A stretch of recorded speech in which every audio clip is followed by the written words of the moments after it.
Korea Utara dan Korea Selatan dahulunya merupakan sebuah negara yang bersatu padu semasa pemerintahan dinasti Joseon dan berkongsi bahasa serta adat resam yang sama. Namun sejak 6 dekad lalu, Korea Utara dan Korea Selatan terpisah di sepanjang kawasan yang dikenali sebagai Demilitarized Zone atau DMZ. Pernahkah anda tertanya-tanya bagaimana sebuah kerajaan yang kuat dan bersatu dahulunya boleh berpisah menjadi dua buah negara yang sangat berbeza dari segala segi termasuklah ideologi? Kisahnya bermula sejak penaklukan Korea oleh Jepun pada hujung kurun ke-19.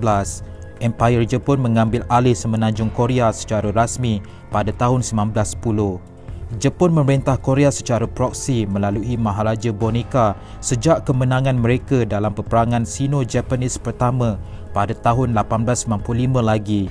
Oleh itu dari 1910 sehingga 1945, Korea adalah koloni Jepun. Memandangkan Perang Dunia Kedua semakin hampir pada tahun 1945, keadaan agak jelas bahawa kuasa bersekutu Commonwealth, Amerika Syarikat, Kesatuan Soviet dan China terpaksa mengambil alih pemerintahan Jepun di wilayah yang diduduki termasuklah Korea. Kerajaan Amerika Syarikat mahu mentadbir Filipina dan juga Jepun, jadi Amerika berasa enggan untuk mengambil amanah memerintah Korea.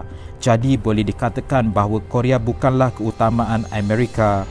Soviet pula sebaliknya, mereka lebih rela untuk campur tangan dan mengambil alih tanah Korea selepas kerajaan SAR melepaskan tuntutan terhadap negara itu selepas peperangan Russo-Japanese 1904 sehingga 1905. Pada 6 Ogos 1945, Amerika melepaskan sebuah bom atom di Hiroshima, Jepun. 2 hari kemudian, Soviet mengisytiharkan perang ke atas Jepun dan menyerang Manchuria. Tentera Soviet turut mendarat di 3 kawasan di sepanjang pantai utara Korea. Pada 15 Ogos tahun sama, selepas letusan bom atom di Nagasaki, Maharaja Hirohito mengumumkan penyerahan kala kepada kuasa bersekutu, maka berakhirlah Perang Dunia Kedua. Hanya 5 hari selepas Jepun menyerah kala, 2 orang pegawai Amerika iaitu Dean Rusk dan Charles Bonesteel diberikan tugas untuk mengaturkan zon pendudukan Amerika di Asia Timur. Tanpa membuat sebarang perundingan dengan mana-mana wakil Korea, mereka sewenang-wenangnya membuat keputusan untuk membahagikan Korea kepada 2 di sepanjang latitude di paralel 38, memastikan ibu negeri iaitu Seoul berada di kawasan Amerika. Keputusan Rusk dan Bonesteel juga telah termaktub di dalam General Order No. 1, iaitu sebuah garis panduan bagi mentadbir Jepun selepas tamatnya peperangan. Tentera Jepun di utara Korea menyerah diri kepada Soviet, manakala tentera di selatan Korea menyerah kala kepada Amerika.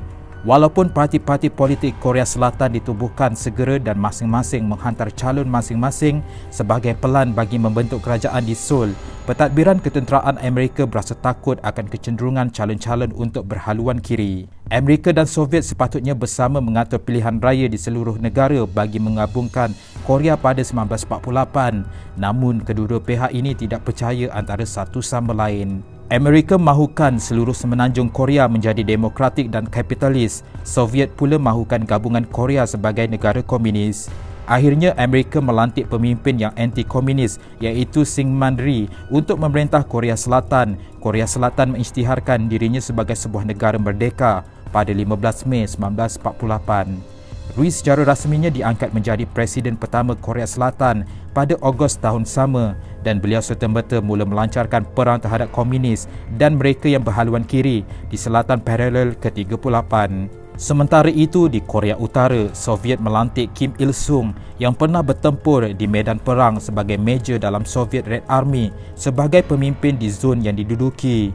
Beliau secara rasmi bertugas pada 9 September 1948. Kim mula menekan parti politik pembangkang, terutamanya yang kapitalis. Sehingga 1949, patung-patung Kim Il-sung dibina di seluruh Korea Utara dan menggelarkan diri beliau sebagai Supreme Leader. Pada 25 Jun 1950, Kim Il-sung menghantar 75,000 tentera ke paralel 38 bagi menyerang Korea Selatan dengan harapan untuk menggabungkan kedua-dua buah Korea sebagai sebuah negara komunis.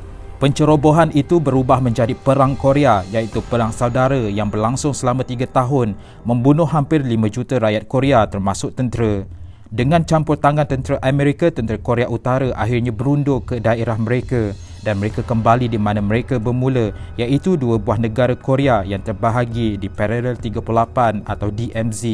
Selepas lebih 60 tahun sejak Perang Saudara Korea, Paralel ke-38 masih boleh dikatakan sebagai sempadan paling tegang di muka bumi. Secara teknikal, Korea Utara dan Korea Selatan masih berperang kerana tiada perjanjian damai yang ditandatangani walaupun tentera Korea Utara telah berundur. Sehingga hari ini, Korea Selatan masih berjaga-jaga dengan Korea Utara kerana tidak mahu mengulangi sejarah Perang Saudara yang pernah berlaku sebelum ini. Sekian. Terima kasih.